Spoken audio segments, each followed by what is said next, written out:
ზღვარი, როცა აი სუფრა დაიწყო, დაუთქვით, მოიყვარს ერთმანეთი და წკავ მე ჩხუბს ვიწყებ.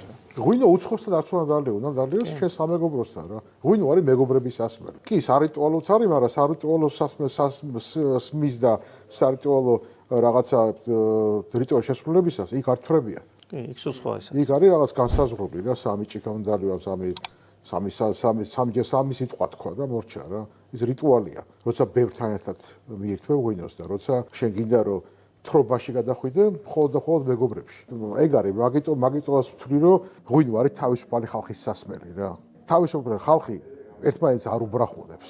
ჩაკეტილი ადამიანი, რომელიც რაღაცას მალავს და თავის რაღაცა ეგოიზმს და იმას ებძვის, ის ჩხუბობს რა. იმიტომ რომ იმას არ უნდა რომ შენ ის ეგოიზმში გამოიჭირო რა. როგორც კი რაღაცაში გამოიჭერ, ეგრევე თუ არ შეუძლია მას სიტყვით შენთან შებრძოლება, გადადის მუჟდეს დასწრებაზეა, ხო იცი მე, ხან გაილახება, ხან გაგლახავს, ეგ არის. ან მაინც ღვინოსთან არ დავაკავშირებდი ამას, ამ შემთხვევაში თრობა ალკოჰოლთან ალბათ. თრობასთან. თრობა. არა, ღვინო არაფერში შეერალი.